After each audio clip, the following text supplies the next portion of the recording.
And welcome back to another episode of Pokemon Knowledge. Now, the title of this video is "It Time to Sell? Is History Repeating Itself?" And what do I mean by that? Well, if you guys remember going back in the time machine all the way back to 2020, 2020 at this point seems like forever ago. But 2020 in reality was not that long ago. But one of the big things a lot of people said in 2020 was 2020 set a lot of people up where they didn't have a choice to sell, a choice of whether or not to sell cards, because to not sell, it was life-changing money. And we have run into that same exact scenario today. And what do I mean by that? There's a lot of cards that if you just got back in the hobby in the last couple years, since 2020, there's a lot of life-changing money that has now happened in a very, very short amount of time. And I keep getting this message from a couple people. When I say I keep getting it, it's like almost 5 different times people have messaged this to me, asked me, PK, is now the time to sell some stuff? And what I mean by that is, in the boom, there were cards that were still relatively cheap compared to today. You look at Scream promos, you look at some of these like more high-end Japanese cards, especially like all the waifu cards and stuff. The exponential growth that's happened in a lot of these cards can be life-changing money, and especially if people are watching channels like mine, if people are watching channels like Jake for Pokenomics, and they started picking up tag team cards or stuff like this, some of those cards have exponentially increased really fast. So I think the problem is when people hear that saying life-changing money, I think what they instantly go to is, you never have to you never have to work again, you're set forever. It's not really like that.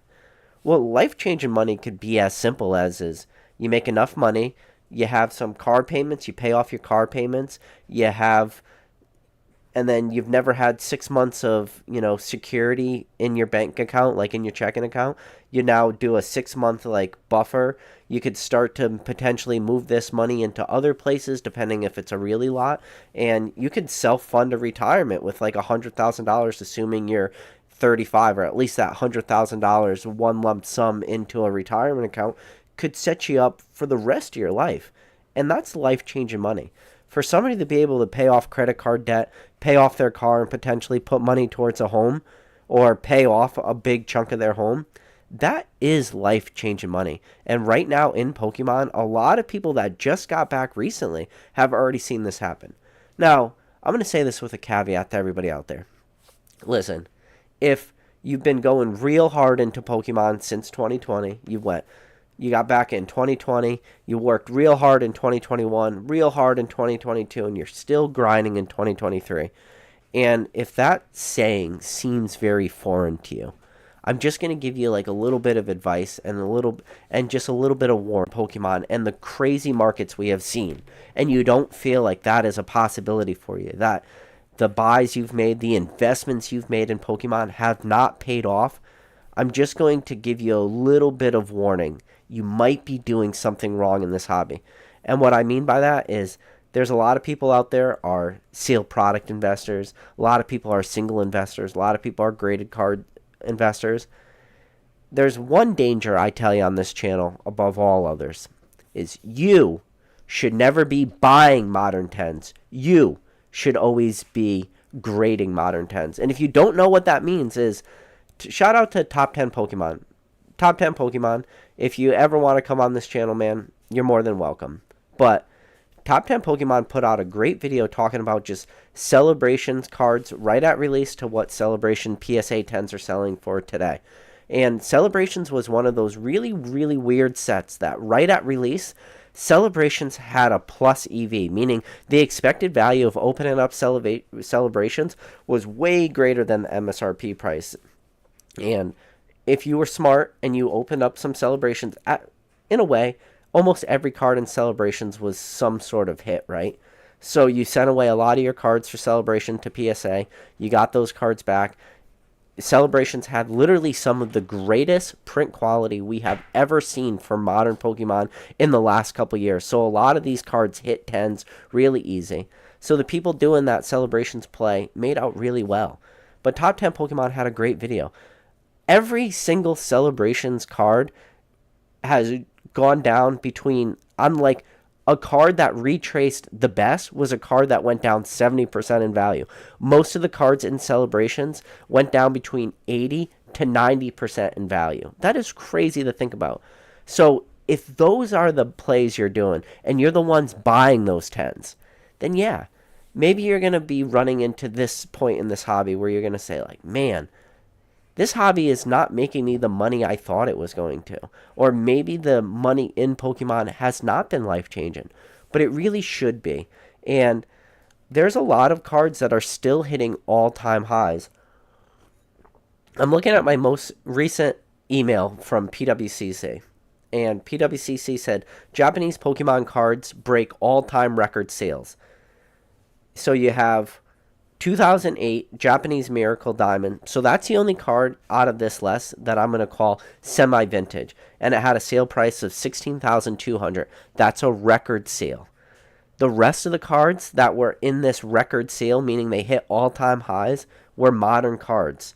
You have the 2018 Scream Mimikyu in a BGS 10, sold for $8,400. That card's 5 years old. You have the Master Battle Alolan Friends card, sold for $7,200. That's an all-time sale. You have a Beckett 10 Japanese Sylveon VMAX, sold for $4,560. Those cards, besides the one, are all modern cards. There are a lot of modern cards that are still hitting all-time high sales today. So it's just something to like really think about. And I'm challenging people out there. If you've been in Pokemon now so hard for the last 3 years and you're not seeing these gains, really think about like what are you doing wrong? Because there are so many cards right now that are doing fantastic. And so many sets that are doing fantastic. Listen, there's always the argument, right, of the sealed product route versus the flipping route versus the collecting route versus the grading route. One of the big arguments that a lot of people make for the sealed product play is sealed product always goes up in value, and I agree with that. That statement is factually correct. The only problem is sealed products sometimes, with the exception of the big outlier heavy hitters, your Evolving Skies, which have creeped up between $400 and $500, your Team Ups, your Sun and Moons, all these sets have gone up a ton.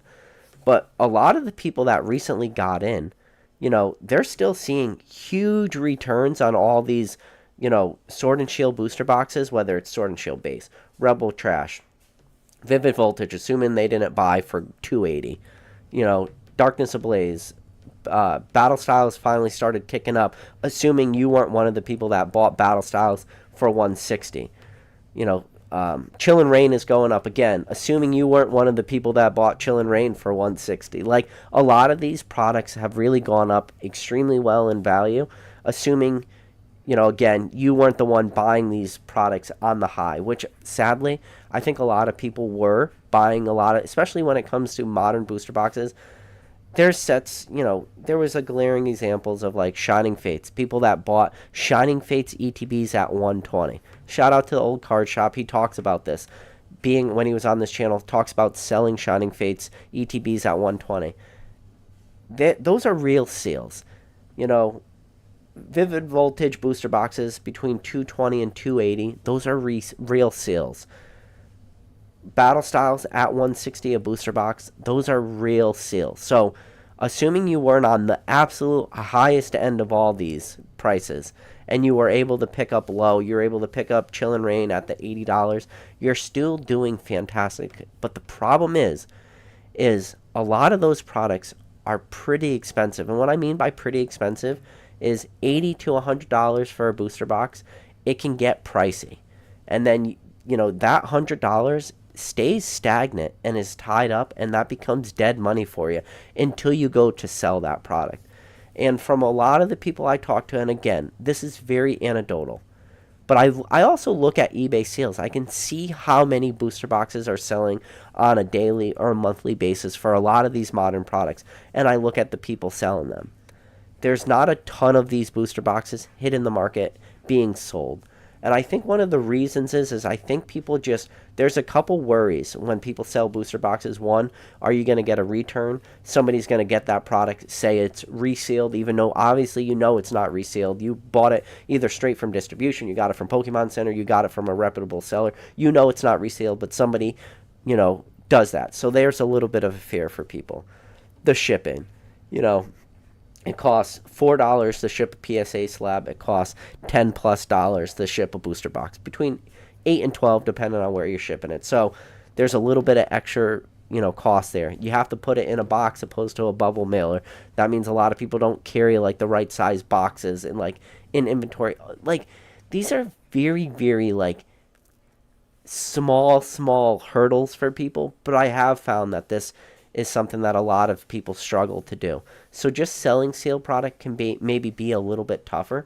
So a lot of people will wrap up a ton of money, and you could buy $100 booster box and have it be worth 140 on paper today.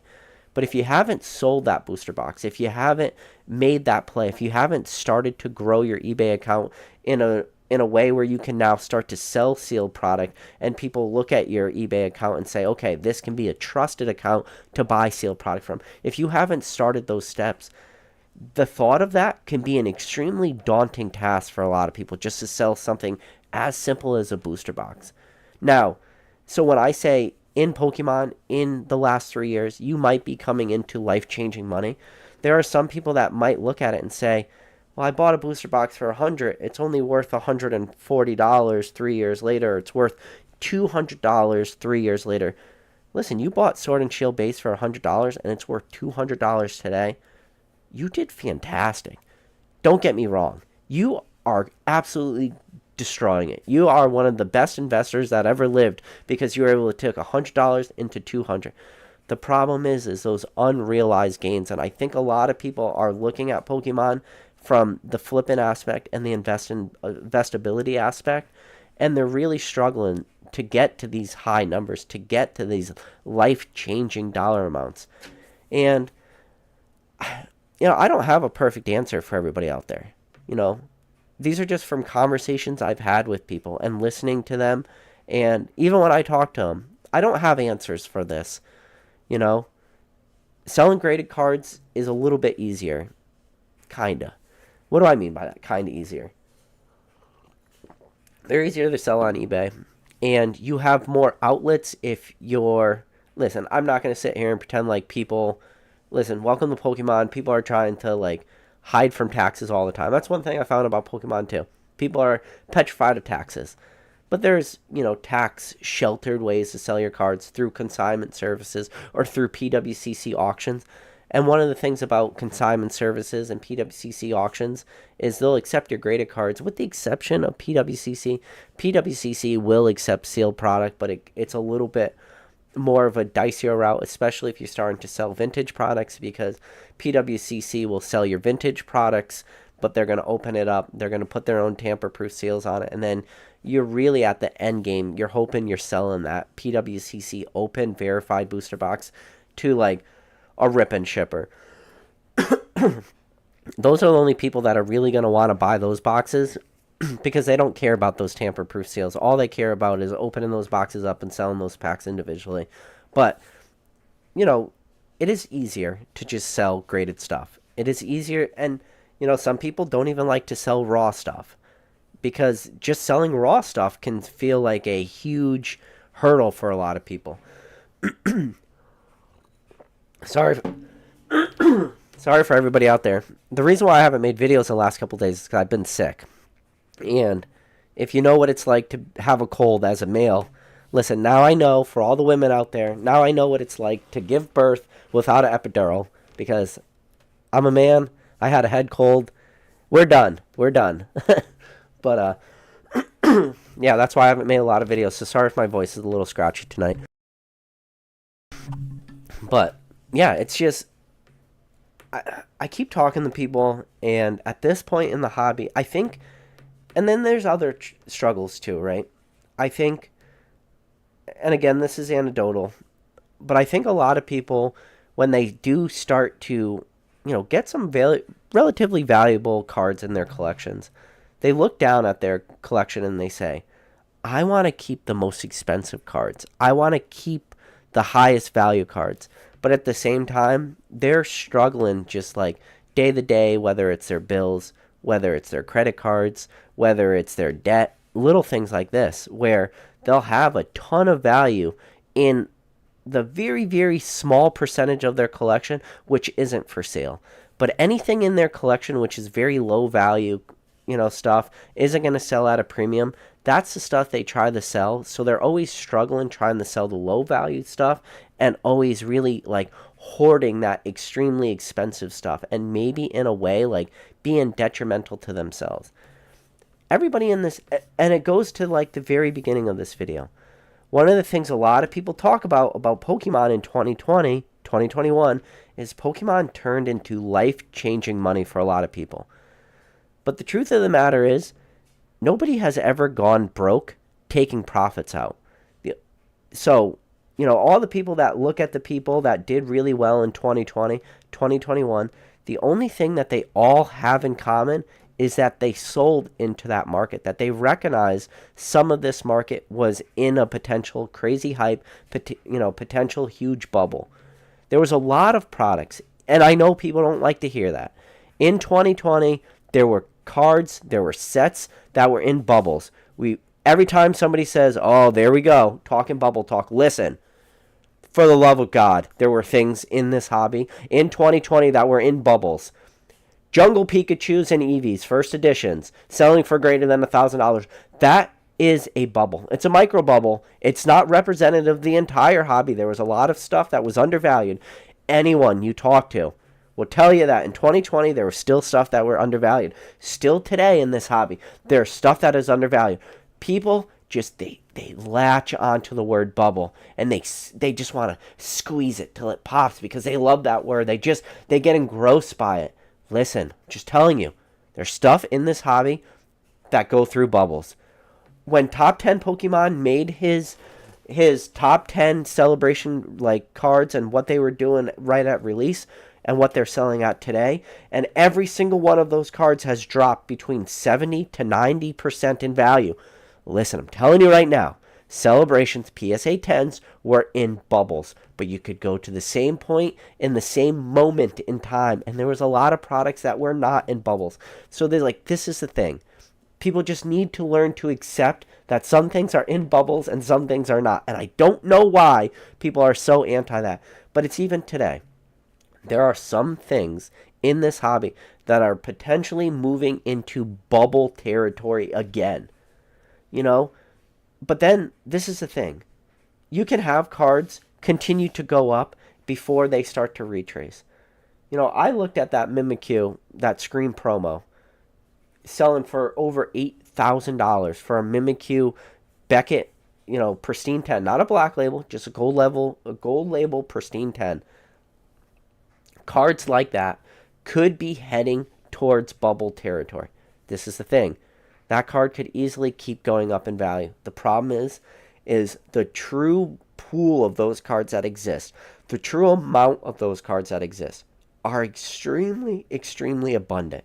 So when you have a card like Scream promos going from, let's go back to when Scream promos were released. So let's just look. So Scream promos 2018.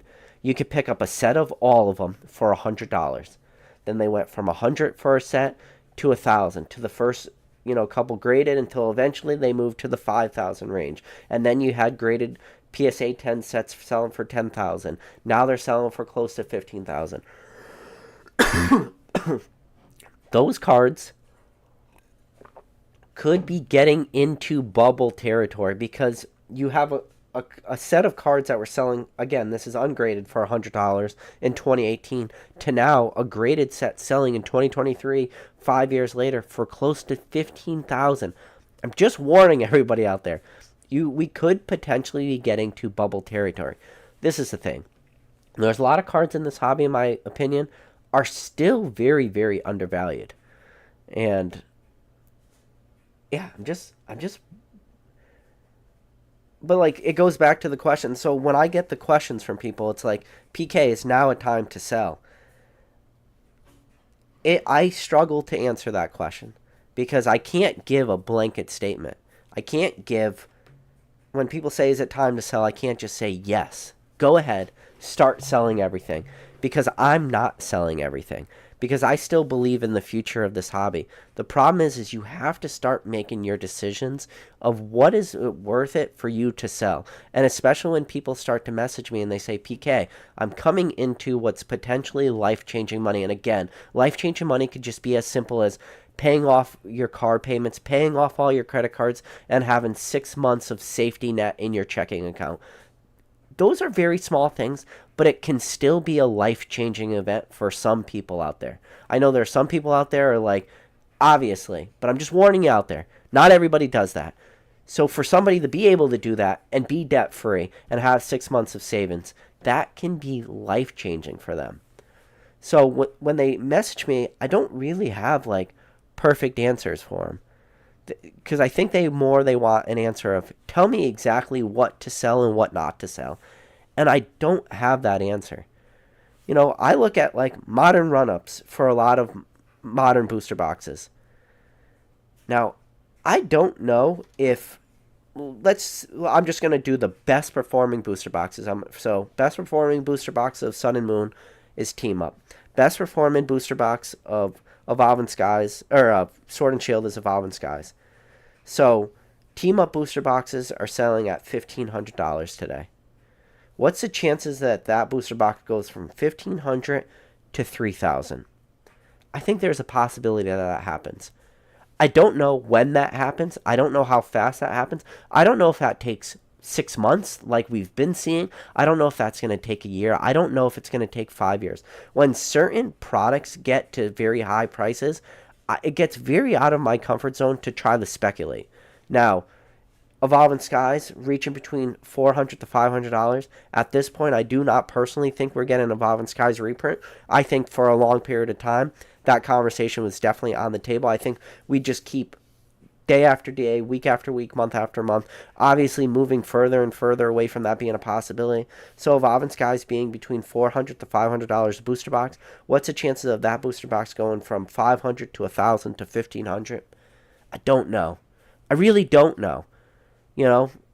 It gets out of my comfort zone, because when you start to get to these really big dollar amounts on this relatively like mass-produced stuff, now don't get me wrong, Team Up is still a modern set. It still was heavily produced, but it wasn't even close to what we're seeing for these modern Sword and Shield sets. The amount of Team Up booster boxes that exist opposed to Evolving Skies are so drastically different. So to ask me, what is it going to take for Evolving Skies just to get to where Team Up is today, which is $1,500? I don't know. The question is, if you're sitting on 8 cases of Evolving Skies, now, you've done so well. You have to start to make that hard decision. Is it worth it for you now to start selling a little bit of that position and realizing some of those gains? And especially the question becomes even harder is, if by realizing those gains, does it become life-changing money for people? I just warn everybody out there to look at your collection, look at what's potentially overvalued. Do you feel comfortable in this stuff? I think that's a problem too, is in the end of the day, I don't think anybody is successful in this hobby if you are not a true collector, if you're not truly passionate, if you don't truly love this hobby. In my personal opinion, at the end of the day, you are going to absolutely crash and burn in this hobby. I just don't see the ability to be into Pokemon as strictly a business and not care about it. I think, and to be honest with you, everybody watching this channel, everybody I talk to in my daily life, they love this stuff. They're not just so engrossed that it's just about the money all the time. The problem is when some cards get to crazy high dollar amounts, you really have to start looking around at your collection and saying, is it worth it? If you have an entire complete booster box collection from base set all the way up to today to Paldea Evolved, and you have every booster box in between, and you look at all those booster boxes and you say, these booster boxes are life-changing money. When you have an Expedition booster box worth $34,000 or $40,000, what's it going to take for that Expedition booster box to go from $40,000 for that Expedition booster box to now be worth $80,000? Or what if you took that money out of Expedition, out of that $35,000, $40,000 booster box, and put that to some other products? Do you think it's easier for you to buy other stuff to get that to 80,000, or do you think it's safer and easier for you to keep that money in an Expedition booster box and wait for it to get to 80,000? And again, I don't have a perfect answer for you. Does there come a day in the future that maybe Expedition booster boxes get up to $80,000? Yes. I'm a strong believer in the future of this hobby. I just personally think that the timeline to take Expedition from 35,000 to 80,000 or 70,000 to get it to that 2x is a struggle.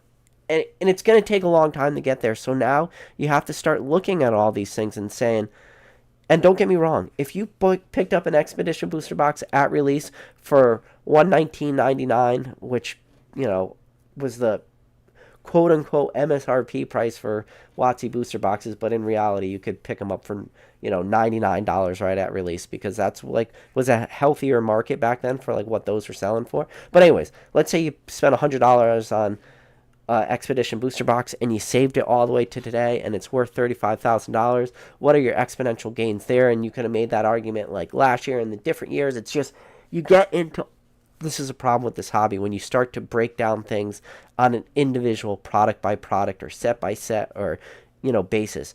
You get into just super semantics of this conversation. It's tough. So it's something I want people to start to really think about and start to make that decision. Is it worth it for you to hold on to some of this stuff? Because there's an argument to be made too, that if you are comfortable enough in Pokemon, if you're comfortable enough in the buying, flipping, collecting aspect of it, you might be able to identify things that you think are undervalued. But if a lot of your money is just sitting in things that are maybe just stagnant, because that's the problem. While you have the huge outliers, I just mentioned 4 Japanese cards that in the last PWCC auction hit all-time highs. That Mimikyu Screen promo, $8,400 all-time high. The Master Battle Alolan Friends, $7,200 all-time high. Japanese Sylveon Black Label, $4,560 all-time high. Those are all cards that are less than 5 years old. Every single one of them hit all-time highs today. The problem is those cards are doing well. People speculated on those, but are you just looking at your collection and your whole collection is just saying stagnant? There was a period of time where in 2020, the things that performed, some of the best performers were all those WotC graded cards. You can look at the sales from 2020, especially before PWCC got kicked off of eBay. That was one of the saddest moments in a lot of people in this hobby's lives, when PWCC got, the alleged shill bid and they got kicked off. They got put into their own platform. That was a huge kick to the nuts for a lot of people, because the cards that were selling the highest there were the WotC cards. But then we watched as those WotC cards all hit all-time highs in 2020, and then eventually those started to retrace or they start to get stagnant. Now, the argument for some people would be look at how poorly WotC is performing now, where the conversation should be, look at how well all the people that sold those WotC cards in 2020, look at how well they did. That's the argument, and that's the conversation that really should be had. But the problem is so many people look at the person who is the buyer of those cards. I'm telling you, you shouldn't always be the buyer of cards at all-time highs. Now, even that is not a blanket statement, because there's a lot of cards that if you bought at their all-time highs, even if you in 2020 you bought some cards at their all-time high, in fact today they're still higher than that. So you just get into crazy semantics. I just told you that all WotC cards in 2020 performed the best, and then we saw huge retraces. There are some cards, I'll give you an example, okay? Maybe we're moved a little bit out of WotC and we now moved into Nintendo. But you can look at a card, the Pikachu Ditto Delta Species Reverse Holo. You know the card. There's two different Pikachu Dittos in Delta Species. There's the Charmander's Dittos. There's the Squirtle Dittos. There's the Bulbasaur Dittos. So the Pikachu, the Reverse Holo one. In 2019, which is only a year prior to 2020, that card in a PSA 10 on PWCC on one of their auctions sold for $30. That card today is worth hundreds of dollars. So you can't just even say that blank statement that every single vintage card has retraced. Like, they haven't. So it's just, you get into like such semantics. You can't, that's why one of the things I hate most is like real broad blanket statements, because for every card that did poorly, another card did well. And then the same thing for Modern. One of the big things about Modern is people will say, you know, let's look at Modern and let's look at how well Modern did. For every Modern card that did well, there's a Modern card that did poorly. You know, you can say any sort of chase card, and then you could say, okay, well, look at what the, you know, Pikachu Vivid Voltage VMAX was doing right at those early sales. Look at what Vivid Voltage Pikachu selling at today. Look at, I mean, there's just so many cards. I'm obviously going to have to go through like every set, but, you know, right before Vivid Voltage, Darkness Ablaze. Look at what Charizard VMAXs were selling at in the hype. Look at what they're selling at today. They all went down. Darkness Ablaze booster boxes at the high were selling for $180 a booster box. Darkness Ablaze ETBs at those ETB highs were selling for $123. What does a Darkness Ablaze booster box sell at today? What does a Darkness Ablaze ETB sell at today? So if you always look at the lows though, if you look at the most bottom, absolute lowest price, you always will do good. But the problem is all the people that bought at those highs.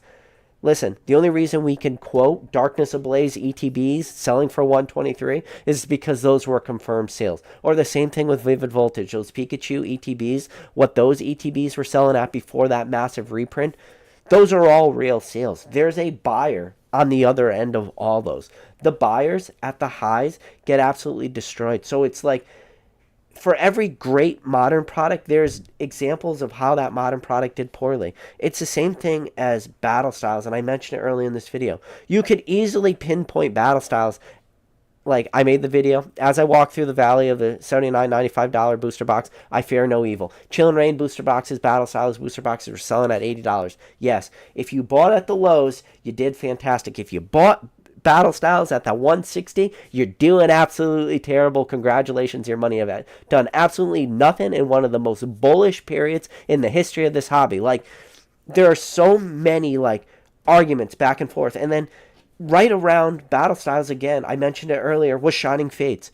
Shining Fates, if you bought ETBs on the secondary market when they're hitting 120, 130, guess what? Your money did absolutely nothing for you. But like, that's this hobby. But the problem is people will always only ever quote the lowest numbers and never quote the highs, and see how poorly some people can be doing in some of this stuff. You know? But I think the problem is and I'm not innocent from this. We will always quote the cards that are doing the best.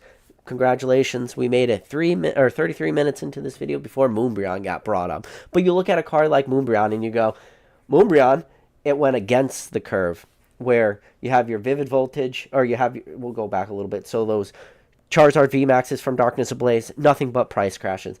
Vivid Voltage Chunkachoos, nothing but price crashes.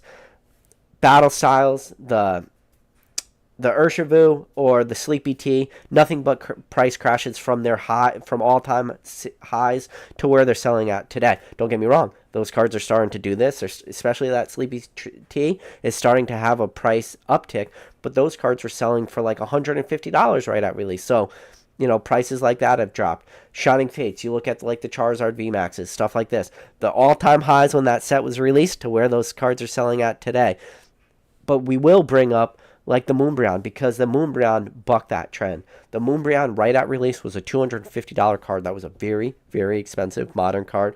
Great set. Tons of evolutions. That card stuck out above all other But the card in the set that was the most expensive set was not an Evolution. The most expensive set of Evolving Skies right at release was the Rayquaza. And then eventually, the Moonbreon just kept going up until eventually, on this channel, we started talking about this. And we went, huh, this is weird. Look at this Moonbreon. Because the Moonbreon was one of those examples where I talk about when I look for a card that has a ton of benefit, I look at cards that have extremely high Gem Mint 10 rates. Moonbreon was sitting at right around 80% Gem Mint 10 rate. But more importantly than anything, I don't just look at how easy a card is to grade. I look at another extremely important factor. If this card hits a 9, do I break even, or is there a possibility to still make money even in a 9? And the Moonbreon at $250, if you hit it in a 9, there was still room to make money. And like, because there was such a glaringly huge hole in that card, the hobby as a whole piled into it. Listen, I was in Discord groups that were talking about this. People were throwing up price charts. People were saying, oh my God, you can buy this Moonbreon for $250. You can grade it for $100, be into it for $350, and it hits a 9. You still like make $50. That was wild. People were like, and it has an 80% Gem Mint 10 rate, and if I hit a 10, I could sell this card for $650 to $700. Obviously, the price of that card has gone up since then. But people were like, this is a huge gap in the hobby. This is a huge hole. We need to just bury this card. We got to pile into this. And everybody, like, well, I wouldn't say absolute truths, but there was a certain amount of organic demand that went into that card. There was definitely enough of price manipulation that went into that card. But it was this tricky thing where in this hobby, because this is a very fickle hobby, price manipulation, we talked about it before, price manipulation can be a very hard thing to sometimes sustain. But when you do price manipulation correctly and price manipulation sticks right, and there is just that right amount, that right just sprinkle of organic demand, it pulls cards away. And then what cards were at one point were definitely like manipulated, that price, those manipulated prices cease to exist because the demand just starts to accept new prices. We've seen it happen even on the very, very lowest end of the spectrum. We talked about super mass-produced cards like modern chase cards like the Moonbreon, but then you look at like a lot of eBay sales. There's a lot of people are very good at just manipulating low pop cards on eBay, because one of the things people do on eBay more than anything else is they're going to say, what does this card sell for on eBay? And they're going to go, I look at completed listings, and they just see, oh, I see this card sold for, say it's a $200 card. Oh, it sold last week for $200. It sold the week before for $180. It sold the week before that for $220. It sold the week before that for $170. And they go, okay, this card has a good sell-through rate. It has a relatively low pop, but in the last 4 weeks, there was 4 sales of this card, and they all sold between $170 to $200. I'm going to price this card conservatively. I'm going to drop it to $150 because I want to leave room on, I'm going to leave room to sell this card. But if you actually went in and you really clicked on the auctions, you would go, oh, it was the same seller for every single one of those cards, and the certain number for all those cards were exactly the same. And every single one of those auctions that people are now quoting as the sold prices of it, every single one of them is a fake manipulated auction, but people still do that. I've seen like YouTubers do it. Like YouTubers will quote a PSA 9 price of a card, but the PSA 9 price of the card that they quote are fake sales. And it's just, and like that's somebody who should like know to just check the auctions and see if things are real. So like that is market manipulation on a very small end. And then, I mean, even market manipulation for sealed product on TCG Player and stuff, like we see all the fake accounts trying to pull down sealed product prices for a lot of stuff, because a lot of like people with TCG Player accounts will have like it automatically set in to be like within 10% of the lowest price on TCG Player. So if people like pump fake listings, you see a bunch of fake sales. A great example of that, a product people really, really tried super hard to really like artificially create fake prices, was Celebrations UPC.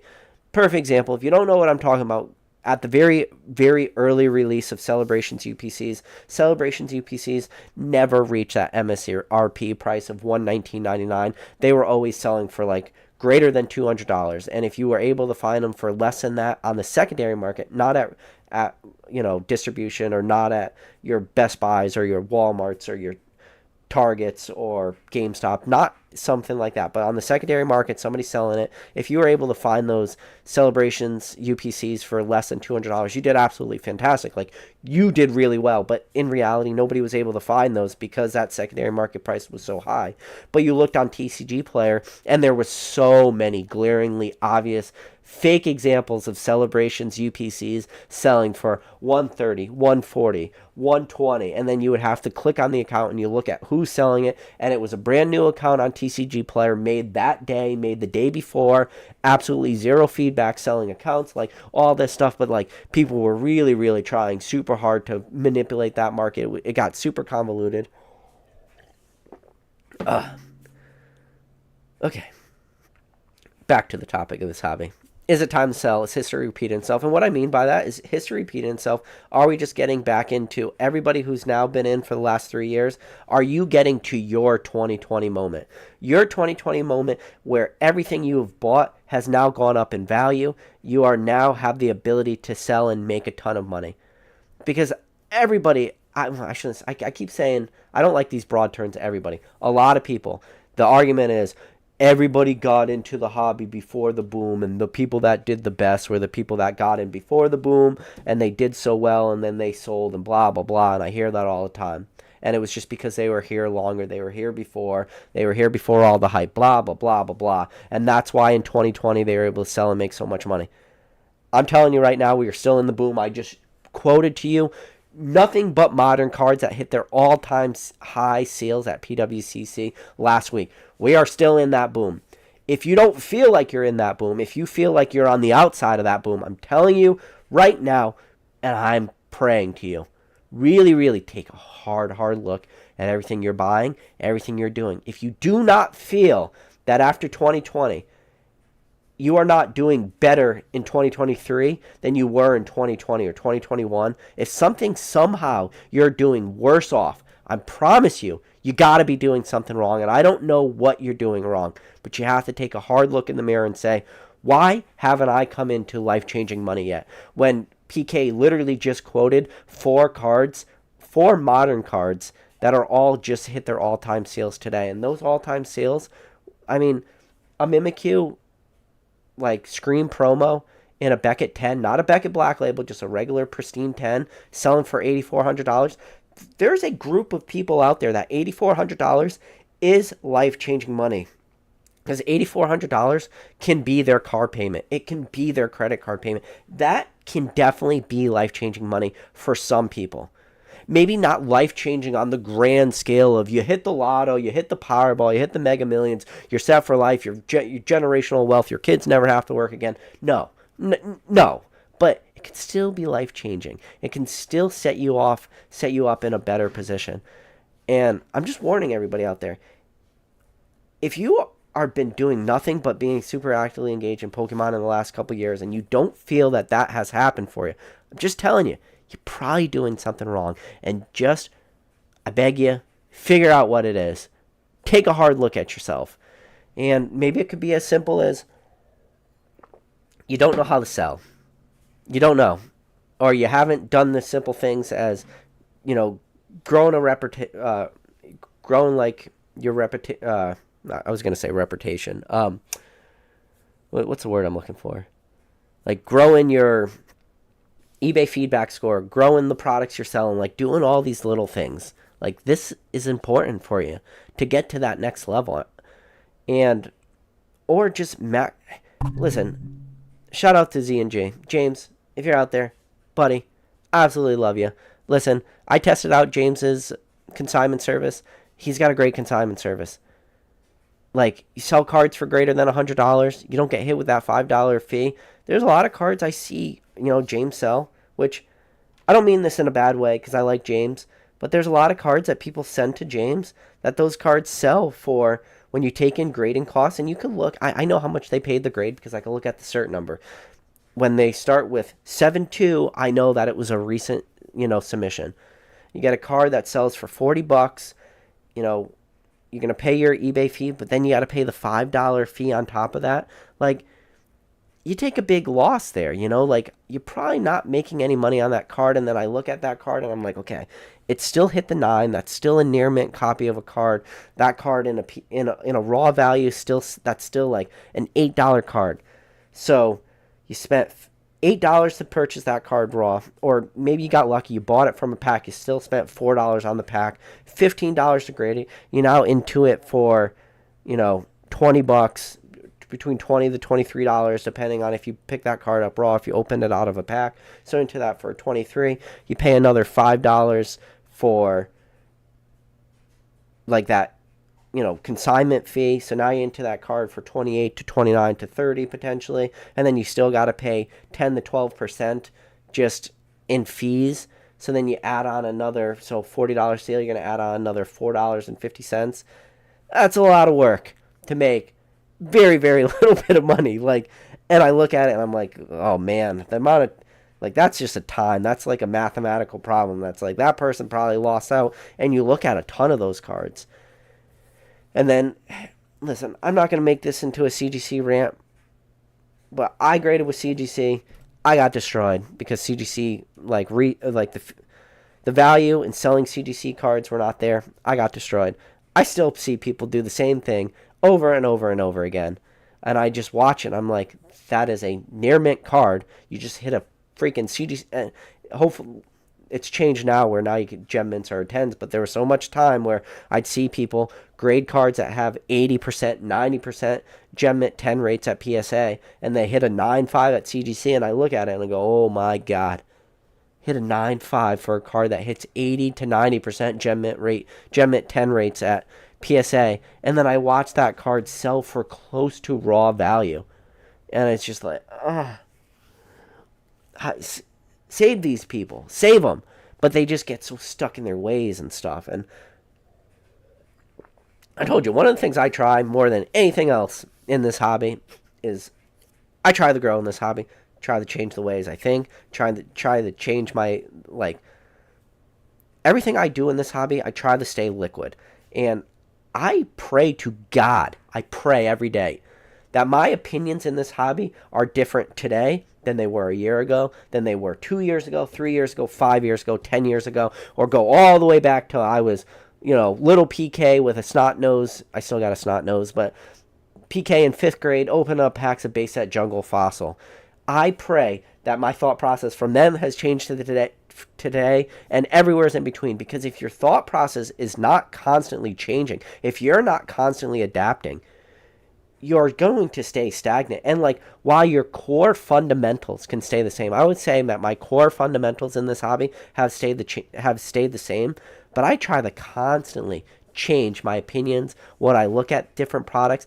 And I'm very much in the belief that for Pokemon, it's very important to live in the now sometimes. And what the now can be is just recognize market trends as they're happening.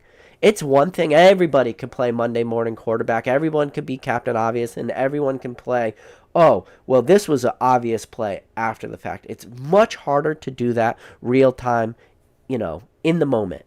Play that, and don't play Monday morning quarterback after the fact. Play it real time. And if you're playing it real time, your opinions on something are going to change drastically quick. And if you go back to that bubble term, if you are realizing stuff is in a bubble, you can still recognize stuff and say, this card's in a bubble. I think it still has some room to run. I could acquire a position really quick in this. I could grade a bunch of these. I could sell them onto the market before that bubble burst, you know?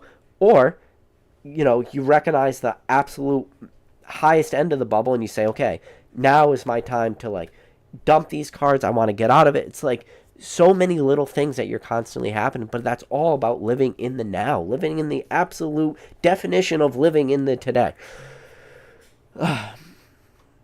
Okay. I talk a lot, don't I? How do you guys put up with it? I love you guys. Appreciate you guys tuning in, watching this. I don't know how you guys do it, though. I made it 49 minutes. I don't think I took many more than plus or minus 69 breaths I took in those 49 minutes. But, yeah, I just did a lot of talking. But it's a question. It's to the title of this video. It gives you something to think about. Is it time to sell? Is it history repeating itself? But this is the thing. If history is repeating itself, when I say sell, that does not mean exit the hobby. That's the problem. People will take what I talked about for the last 49, 50 minutes, and they will say, this is PK telling everybody to sell out. Listen, in 2020, I said the same thing. In 2020, when everything went absolutely parabolic and life-changing money happened, cards that were probably super overvalued, especially when you were looking at like PSA 6s and 7s of base set unlimited commons and uncommons that were field grading plays for people, and I was watching PSA 7 unlimited Charmander selling for $45, $50. That was a card that was in a bubble. Because when you look at Charmanders, you open them up from packs, you open them up from Brushfire theme decks, you open them up from 2-player starter decks. There is an absolute bazillion freaking unlimited base set Charmanders, but yet I was seeing PSA 7 sell for $45, $50. That is a card that was in a bubble. So I was recommending to sell those cards at that point. But the problem is in 2020, it wasn't about selling everything and leaving and never coming back. It's still a question of you sell stuff and then you just buy more stuff. You don't leave the hobby. This is not an exit strategy. This is not a leave the hobby strategy. This is just you might be in a bubble. You might have some cards that are worth it for you to sell. If you're still buying stuff with debt, if you're still buying stuff on your credit card, if you don't have your car paid off, if you don't have all these little things, if you don't have 6 months savings, now might be your chance. And I don't even care at that point if this hobby keeps going up and maybe you didn't sell at the high. It's freaking hard to time the high. Anybody who's not just absolutely full of shit speaking out their complete asshole will tell you timing the absolute high can be hard. In fact, timing the absolute high can be damn near impossible. But don't let that deter you from selling, because I'll tell you one thing that is as true as time. No one has ever gone broke taking profits. That's something very important to keep in mind. And take those profits and put them back into the hobby. Take things that you feel might become stagnant, things might not have exponential growth anymore. Take that money out and put it into things you do see a future.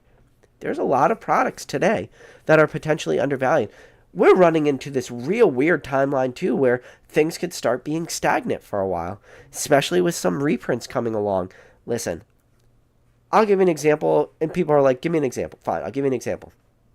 I really like Paldea Evolved right now at like $570, $550, $510 a case, depending on if you had like the right eBay sales, 15%, whatever those. I really like Paldea Evolved at those prices. I think there's good entry points. The problem is Paldea Evolved at $575. Even if that booster box goes up to $100, that brings a case up to $600.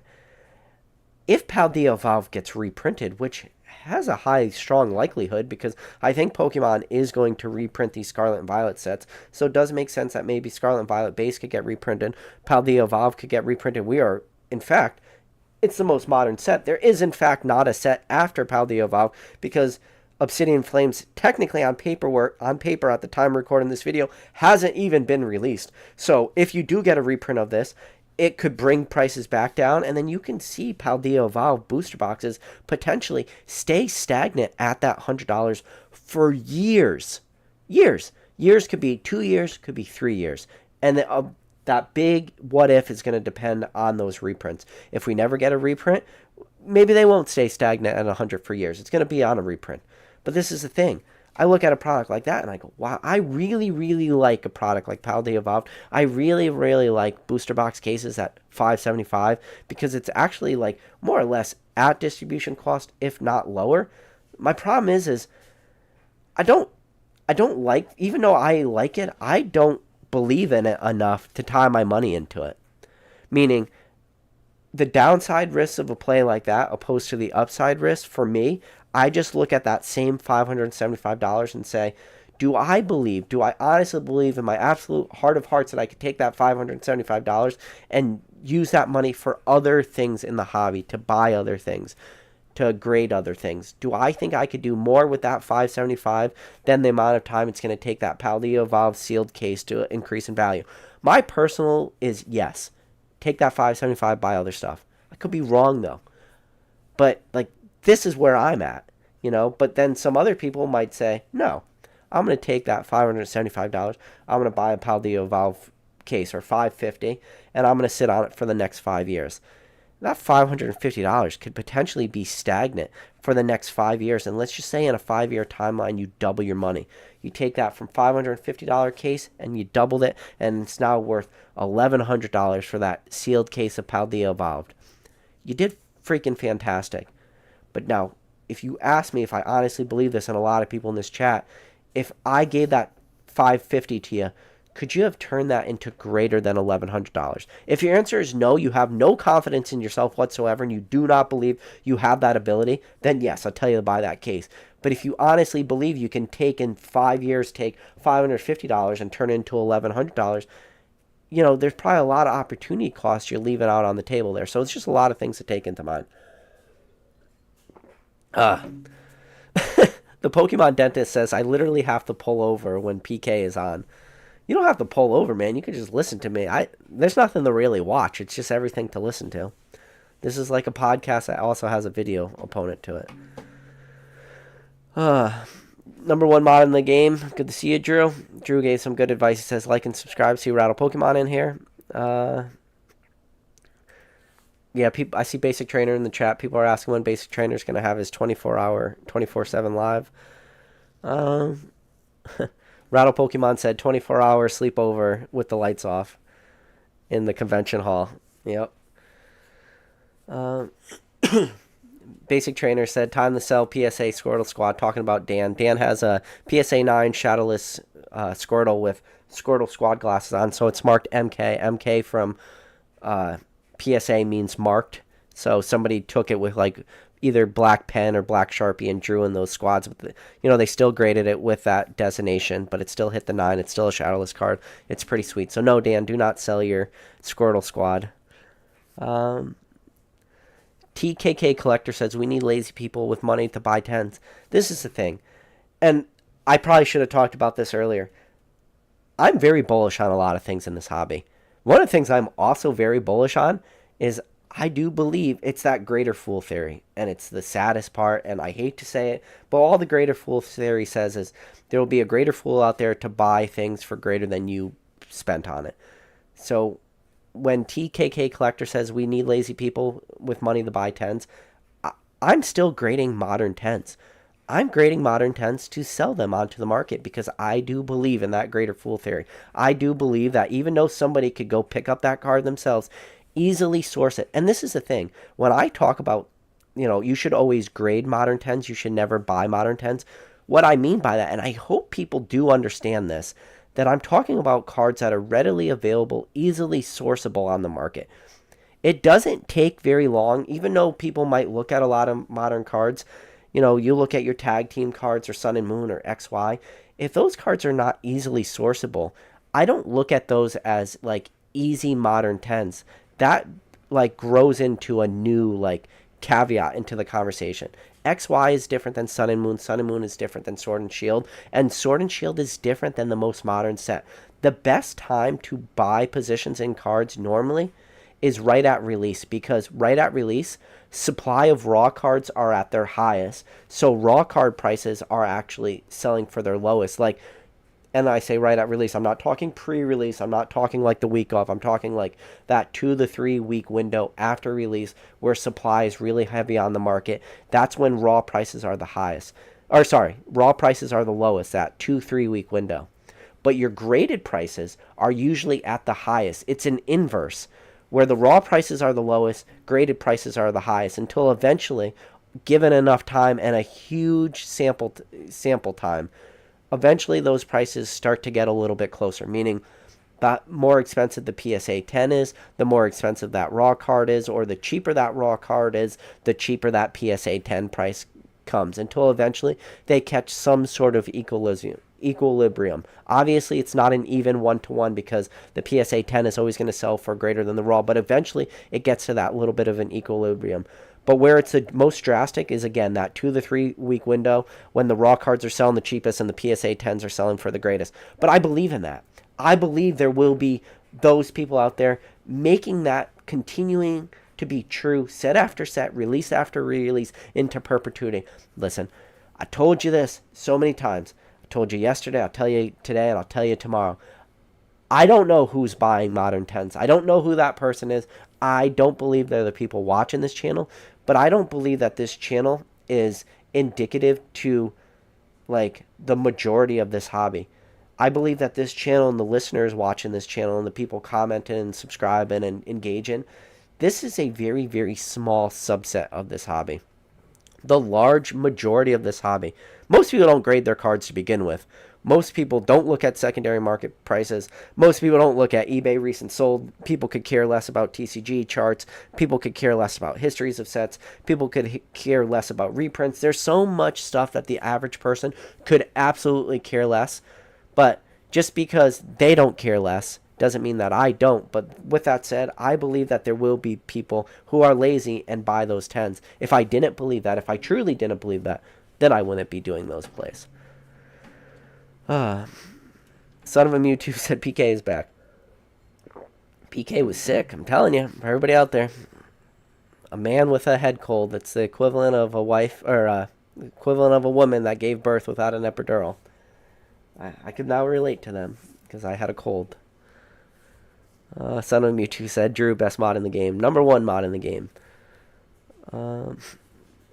Tom B said, yeah, I sold my English Acerola 10 for $3,500. Okay. That's insane. PokeKid, good to see you in the chat, my friend. Daniel said, PK, what are your thoughts on alt arts from Sun and Moon blocks? So when you're talking alt arts from Sun and Moon blocks, obviously, like a lot of people say, well, the first official alt arts are from Battle Styles, and that's a Sleepy Tea. But no, I know what you're saying. Like when you're talking alt arts from Sun and Moon block, you're talking about those like later tag team sets. So like a great example would be the Blastoise and Piplup card from Cosmic Eclipse. Like I can still consider that an alt art. So, or you look at a set like Team Up and you have all the different Gengars and Mimikyus, and then like there's the one, I forget the actual number in the set, but like there's the very clear alt art version of the Gengar Mimikyu opposed to like the other one. So I know what you're saying. So I'm just make that clear to everybody. What do I think about them? I think they were undervalued for a very long time. I think the market finally started to stop sleeping on these cards. Now, the question is it worth it to sell some of these? I mean, some of those cards have gone absolutely parabolic lately. So you're going to have to make your decision. You know, you can start to look at some of these Sun and Moon block alt arts, and then you start to look at what the raw price is. You're going to run into potentially like timelines where some of these team up sealed product packs are undervalued. And that's something like, that's a tough pill for a lot of people to swallow, to say that potentially some Sun and Moon packs can be undervalued. You look at Cosmic Eclipse recently. You look at Unified Minds. There's a big supply of Cosmic Eclipse booster packs hitting the market right now because of just ton of supply. Like Cosmic Eclipse packs are right now released through Target in the Orbeetle V boxes. Whether it's the Rapidash V boxes, people are getting Evolving Skies and Unified Minds in the Rapidash boxes. I think some people were getting Cosmic Eclipse, but the Orbeetle boxes had Cosmic, had like 3 Evolving Skies, absolutely like killer product. Anybody who picked up those, Target.com was selling out instantly. But even Sun and Moon packs, like you still had all those Pokeball tins that were coming out with Cosmic Eclipse packs, and then obviously the big example being those Arceus V figure collection boxes. There's a ton of Cosmic Eclipse packs in there. But you look at Cosmic Eclipse, I say it to the day I die, Cosmic Eclipse is the greatest modern set in the history of Pokemon. I don't care. It's not really up for debate. It's what I think. But you can start to look at Cosmic Eclipse, and you start to look at like single pack prices and the absolute flood of these cards that are hitting the market. And you can make the argument that potentially Cosmic Eclipse packs are currently undervalued. Now, that could be I honestly believe Cosmic Eclipse pack is a very temporary downturn just because of oversupply, and even oversupply is subjective, right? Because it's not like a ton of oversupply. It's still in high demand, but there's just more supply of especially raw Cosmic Eclipse packs right now. If you believe in Cosmic Eclipse, which I do, I still believe it's like, again, the best set Pokemon has ever made for Modern. I'll put it up against Team Up, no problem. I think it's better than Team Up, whatever. Fight me on it. People are going to say I'm wrong just because of how expensive Team Up is, but listen, Cosmic Eclipse is the best set of Modern. It's the best set of Sun and Moon. It's the best set of it's greater than all Sword and Shield sets and is better than Scarlet and Violet. But you can look at Cosmic Eclipse Pack and say some of these are maybe undervalued because of all the hits that are in there. So, yeah, so what are my thoughts on those? I think because of the alt arts, the sealed products are going to be undervalued.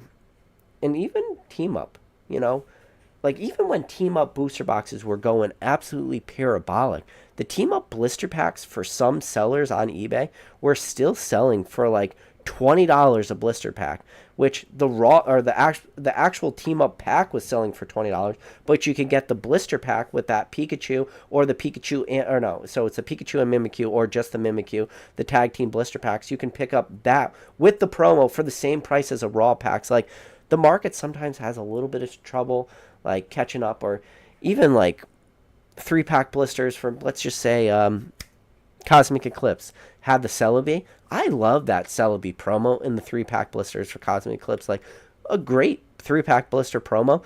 For a while, those were very undervalued for what they were. When you took into account the value of the promo with the value of 3 Cosmic Eclipse booster packs, the market was sleeping on those for a while. Again, time goes by. Like when those things were undervalued, that was like late 2020, early 2021, because that was like the huge argument was printing companies shut down early 2020 in March. Are they going to go back and reprint these Sun and Moon sets, or are they going to just keep pushing forward? Because at that point, you know, Sword and Shield base had just came out in February. Darkness Ablaze was Rebel Trash was still out there. Darkness Ablaze was out there. November 2020, when Vivid Voltage was released, there was so much demand for these sets, especially at Vivid Voltage. It was like crazy demand. It was really, that conversation was super brought up. Like, are they going to go back and print these Sun and Moon sets? And the answer a lot of people were getting to was probably not, especially because the demand was so crazy. Let's see. RN Genesis says, we'll see how these prices are after August when the BRICS nation announced their new currency. Yeah, man, we'll see. I mean, I don't know if you're saying like prices will go up or prices will go down. Are you talking like global economic downturn? Like, I don't know about that. I'm not really one to talk about stuff like that. Felipe de Sosa says, I can't sell any of my little Pokemon cardboard baby. Who's going to keep them warm and safe at night? Yeah. So, Sonaganda said, time to sell. Yeah, it's sometimes there are definitely things, but this is the thing too. People will hear time to sell and they'll use it again as a blanket statement. There's a lot of stuff in today's market that is still undervalued. Listen, there are especially some trainer gallery cards. This is the thing. Trainer gallery cards, relatively cheap. They're easy to pull. There are some trainer gallery cards right now today that are potentially at their all-time lows, and they're very good trainer gallery cards. Strong fan favorite Pokemon. Awesome artwork, and I told you, Pokemon is not this super secret like way to navigate it. I'm telling you, sometimes good, fan favorite Pokemon with great artworks are going to do well in the long run. There's a lot of these trainer gallery cards that are potentially slept on right now, but some of these trainer gallery cards, they might be selling for $5 to $15 on the high end, 15 for some of them. Now they might go to from 5 to 10 to 20, or maybe from 15 to 30. Some people will look at those and not like, that doesn't entice them enough. But there's a lot of opportunities. Like, those are cards that are potentially undervalued. So, like, those are cards you could potentially start acquiring positions in cards you like. Whether it's the Sleepy Pika from Lost Origins, whether it's the Mimikyu V from Brilliant Stars. Like, one of these more fan favorite Pokemon, great artworks. But, so, like, that might not be a card really worth it to sell if you think. But then again, trainer gallery cards, raw cards are not as easy to grade as maybe some people would hope they are. So, let's see. Son of a Mewtwo said, damn, I'm sorry to hear that, PK. Hope you feel better. No, I appreciate you. All the guys out there. Pokesnipe says, PK, I'm looking at your eBay account and some of the same cards that are listed are at different prices. Is this just to get a feel for the market, or is this an algorithm thing? This is I want people to nickel and dime themselves to think, because if I put a card at $29.99, or I put that same card for $29.97, somebody will click on that $29.97 because they'll think that's the lowest price on the market. And then also, when I post a lot of the same card at varying prices, I want my competition to also price their cards at the same price. I do not want the market to undercut me too much. So the way I look at it is, if I do have competition, I'm not really following a lot of cards. I think well, I know which one you're talking about. You're talking about the PK eBay account, the one that I've like made public. I do not want competition on these super mass produced, super easy gradable cards. Example would be like Old Maid card. By me posting a lot of cards in that price range, I'm making the market think that that's what that card is valued at, when I'm the one that, in theory, creates the price of that. So then when people look at that card and they say, where should I price my card? They're going to do two things. One, they're going to look at sold listings.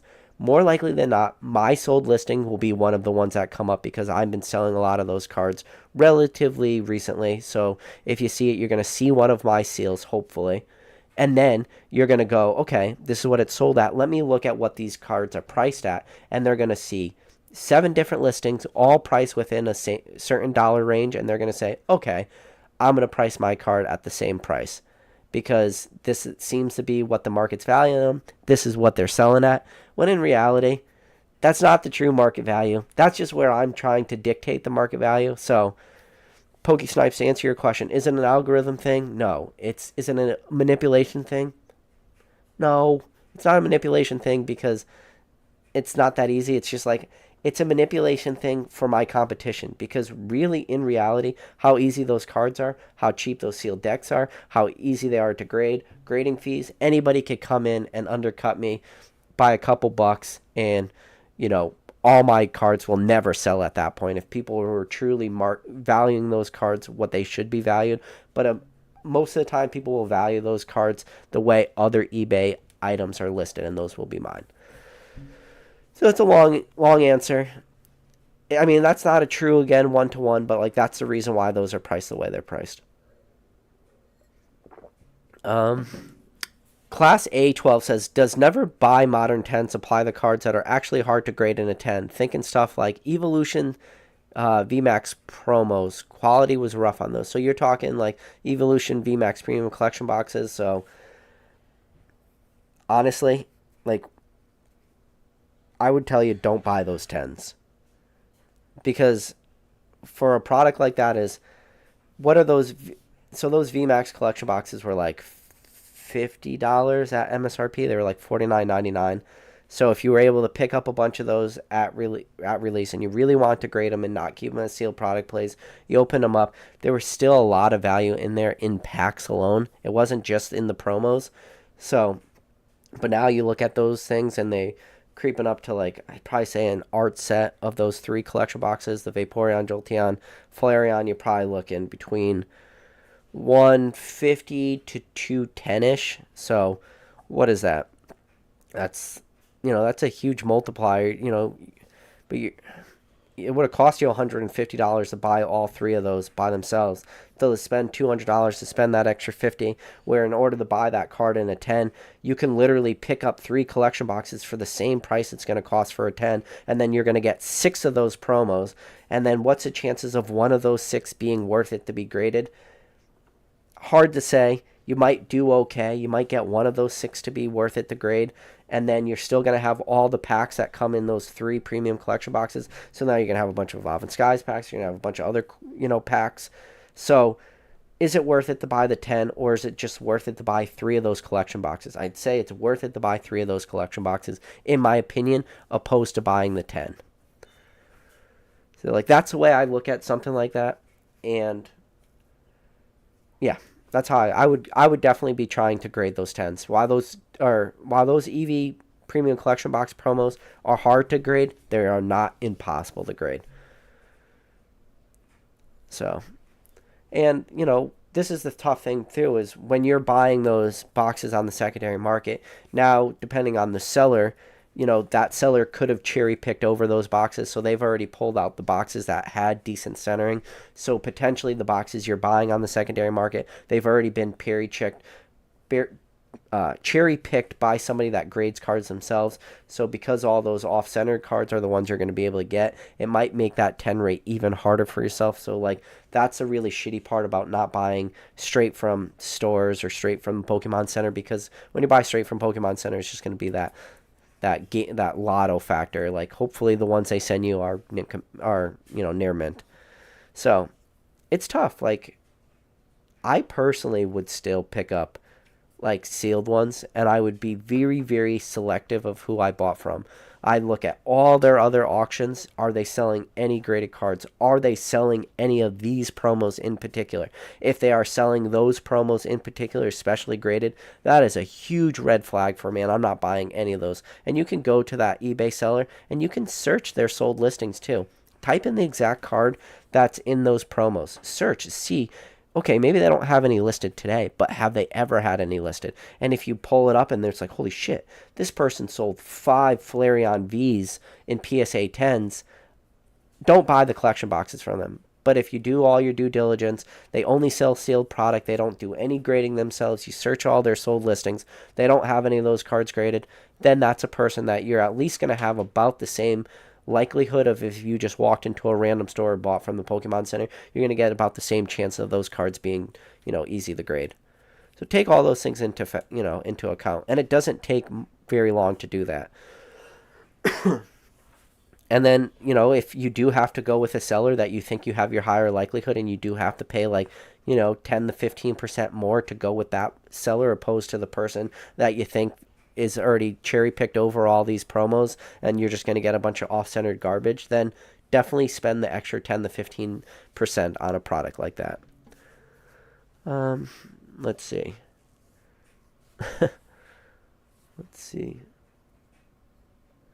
Let's see. We got Andy on Guam says, China continues to mine gold even if NATO mining. People are talking like political stuff. So Mick says, any person that has had a sealed Expedition booster box since release must have achieved Nirvana. Yeah, that's also true. Coops, good to see you in the chat. Son of a Mewtwo says, Wizard of the Coast value will be back. The big cards always fluctuate, but they stay up over time somehow. Wizard of the Coast return. Listen, there's like this weird argument. You can say what you want about Wizard of the Coast cards. The expensive cards have held value very well when you look at those cards pre-boom. The problem is those cards all hit all-time highs during the boom, so it's very easy to cherry pick those cards and go, oh, well, this was the all-time high for this card. Look at what it's selling at today. So the thing is, it's tough, right? Because when you're only looking at the all-time highs, but then you say, okay, well, what was this card selling for in 2016? A card I talk about all the time because it's a card that I don't have in my collection. It's a glaringly large hole in my collection. It's something that I don't really know how I'm going to tackle this in the future, but one of those cards is the Crystal Charizard from Skyridge. When I had Cool Train Orion on my channel for the first time, Cool Train Orion says he remembers when that card sold in 2018 for $5,000. That was a big deal. Crystal Charizard had never sold for, $5,000 before 2018. That was a big deal. And when I had Rusty TCA Gaming on, Rusty talks about when he got back into the hobby in 2010, picking up Crystal Charizards for $40. $40. So from when Rusty is picking them up for $40 raw, and some of those were grading 10s in 2010s, to 2018, that PSA 10 has now had its first ever confirmed sale of $5,000 to now, fast forward 5 years after that. So it took 8 years from it to go from 40 to 5,000. Then it took 5 years for it to go from 5,000 to 15,000. Like, that is huge gains on a card like that. Huge. The problem is there might have been a chance where that Crystal Charizard at one point in 2020 might have sold for $20,000. So then the argument could be, this card has retraced from 20,000 to now 15,000, where you can make that argument if you only showed the graph of that card from the absolute high to today. But then you would have to throw out all this data of it going from a $40 card in 2010 to a $5,000 card in 2018 to a $15,000 card today. So, like, yes, some Wizard of the Coast cards have definitely retraced, and that is a definition of a Wizard of the Coast card. Skyridge, May 2002, last set of Wizard of the Coast, right before Nintendo took over with Ruby and Sapphire. Definition of WotC, definition of one of the most hyped WotC cards. It's still doing very well. Look at the most recent PWCC auction that ended on Sunday. There was a Charizard, a Crystal Charizard. I stopped looking at it when the price was $12,000 because that's $12,000 before buyer's premium. I don't know where that card sold, but you could probably look at the most. I stopped looking at it because it just makes me sick. Because this was but again, that's a card that when I was in this hobby, the entire time that was always an expensive card. It was never a cheap card, meaning in relative to the hobby, it was expensive. While $5,000 today for that card, I would easily spend. In 2018, when it had its first ever sale for $5,000, that was a lot of money for that card. That was an all-time high for that card. So, like Son of a Mewtwo said, Wizard of the Coast values will be back up. In relative to what? In relative to 2016, or in relative to the absolute highest realized price in the history of that card, in the booms of booms craziness which was 2020, early 2021. Are we only ever going to compare to that dollar amount? Are we ever going to compare to the rest of that card in the hobby? Because at that point, that card's probably doing pretty well. You know, it's tough to say. You know, it's sometimes conversations are not just clear cut. You know, they have to be talked at in depth. They can't. You know, and some of these Wizard of the Coast cards, like, what is a first edition Lugia selling at today? I don't really know first edition Lugia prices off the top of my head, but I bet you it's still selling at way more than it was in 2016. But the problem is, if you compare that first edition Lugia sale to the most dumbest purchase price ever for a card in 2020, which was $120,000, if you compare that first edition Lugia price today to that all-time sale of $20,000, it probably retraced close to $100,000. That is a huge retrace. But in reality, when you look at the price today and you compare it to 2016, it's still up so much money. So it's such a tough conversation. But again, it's not across the board too, you know. Basic Trainer says, has Moonbreon landed on the moon yet? Yeah, man. Basic Moonbreon has definitely landed on the moon. I think it's on its way to Mars right now, last time I checked. I think it just used the gravitational force of the moon and just slingshot it around the moon, and it's on its way to Mars. I think that's what happened. Last pack Magikarp, appreciate you. He had really good advice in the chat. He said, guys, give PK a like. I don't ask you guys for much, but if you could hit that like button, it really, really helps me out a lot. And if you're new to this channel, do me a favor. Hit that subscribe button. I do a lot of these type of random, ranty, I don't know, Jesus take the wheel type conversations, because I don't know where we're going with these. Let's see.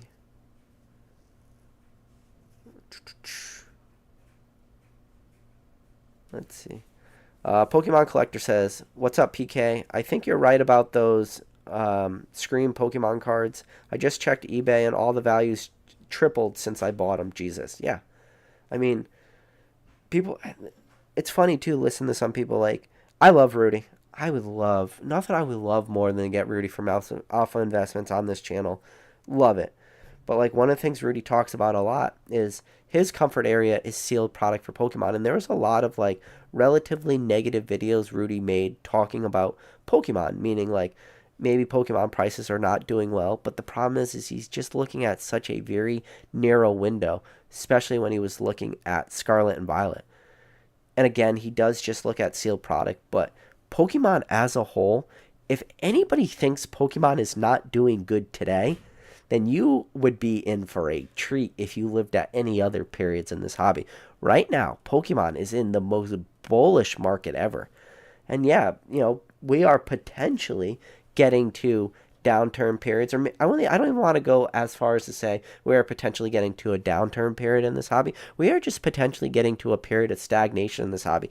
And I just fear that stagnation in this hobby for a lot of people, because they've never experienced it, just won't know how to handle stagnation. And all stagnation means is maybe the products you purchase aren't just crashing in price, but they're also not going parabolic in price. Maybe you don't see a booster box that you bought 2 years ago from $100 to $200. Maybe you don't see that. Maybe you just see a booster box you bought for $100 sit around that $100 to $110 mark for the next 2 years. So if you were to go sell that card, sell that booster box, you're going to get hit with, $8 to $12 in shipping, and then you're going to get hit with, 10 to 15% fees depending on what platform you sell on. And so then you lose money on that. But you still didn't do bad if you sold it. You bought it for 100, sold it for 105, 110. It's just with the fees are going to get eaten up. And the problem is that's just stagnation. That's not a. But it didn't crash. It didn't go the $60 a booster box. But if people are just not ready for that, if they're not experienced enough, if they don't know what that's going to feel like, that could be a little bit of the danger there. So. Mr. Hardstyle said, my Mario and Luigi boxes should have done the best for me. Got in both for $500 for the pair. See, that's awesome, man. There's a lot of people out there. Those Mario and Luigi Pikachu boxes did fantastic. Really, all those Poncho Pikachu like boxes did well. Whether it was the Skull box, whether it was the Pikachu and Gyarados box or the Pikachu and Charizard box. There was just so many of those boxes that did so well. And Japanese really got spoiled, and English really got the shaft on a lot of those products. Okay. Man. I don't know how I did this. I talked for like an hour and 26 minutes. My goal on this channel is to keep it simple. 30-minute videos. I almost hit an hour and a half. So, alright. I try my best. Listen, guys, I appreciate every single one of you guys. I appreciate you guys sticking in there for these rants. I'm feeling better now, so I'll be back on. If not tomorrow, the next day. But yeah, I appreciate every single one of you guys. If you could do me a favor, again, all I ask, hit that like button. That's all I ever ask. If you're new to this channel, hit that subscribe button. But with that said, I appreciate every single one of you guys out there. And as always, I'll catch you on the next video.